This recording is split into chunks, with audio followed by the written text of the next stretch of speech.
ये कहानी उत्तर भारत के एक छोटे गांव की है। गांव का नाम था भौरगढ़, एक शांत लेकिन रहस्यमय जगह, जहां सूरज ढलते ही लोग अपने घरों में बंद हो जाते थे। कारण था गांव के पास का पुराना कुआं, जिसे लोग शापित कुआं कहते थे। 1958 की बात है। रमेश नाम का एक लड़का अपने नाना नानी के घर छुट्टियां बिताने आया था।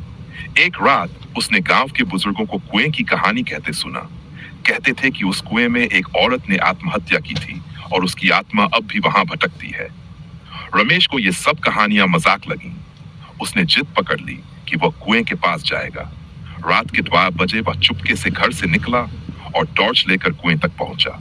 जैसे ही उसने कुएं में झांका, उसे लगा कि किसी ने उसका नाम पुकारा, रमेश, नीचे आओ। उसकी रीढ़ में सिहरन दौड़ गई। वह पीछे मुड़ा, लेकिन वहां कोई नहीं था। अचानक उसकी टॉर्च बंद हो गई और किसी ने उसका हाथ कसकर पकड़ा। वह डर के मारे बेहोश हो गया। सुबह लोग उसे कुएं के पास बेहोश हालत में पाए। उसके हाथ पर नीले निशान थे, जैसे किसी ने बहुत जोर से पकड़ा हो।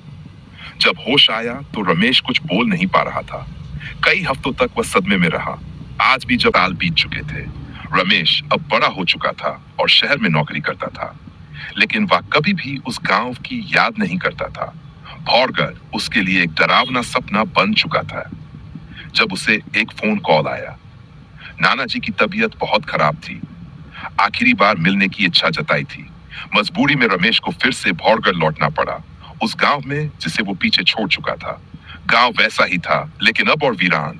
बहुत से लोग गांव छोड़ चुके थे और शापित कुआं अब भी वहीं था। जंग लगी लोहे की जंजीरों से घिरा, लेकिन वैसा ही रहस्यमय और डरावना। रात को जब रमेश नाना जी से मिलने गया, उन्होंने आंखें खोली और कांपते स्वर में कहा, बेटा, वो अब भी तुझे ढूंढ रही है। कुएं से कोई वापस नहीं आता।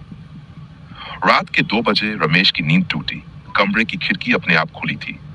बाहर से वही आवाज आई, रमेश, इस बार छुपना मत। वह डर के मारे कांपने लगा। अचानक कमरे की लाइट बंद हो गई। जैसे ही उसने टॉर्च उठाई, सामने दीवार पर खून से लिखा था, मैं लौट आई हूं। दरवाजा अपने आप खुल गया और उसकी आंखों के सामने वही औरत खड़ी थी, लंबी सफेद साड़ी में, चेहरे पर खून और आंखों से नफरत टपकती हुई। रमेश की चीख और फिर सन्नाटा। सुबह जब गांव वालों ने उसका कमरा खोला, रमेश वहां नहीं था। सिर्फ खिड़की के पास गीली मिट्टी पर उसके पैरों के निशान थे, और उन निशानों के साथ एक और जोड़ी, नंगे पांव, सीधे कुएं की ओर जाती हुई। लेकिन एक आदमी था जो चुप नहीं बैठा, पुराना पंडित नारायण।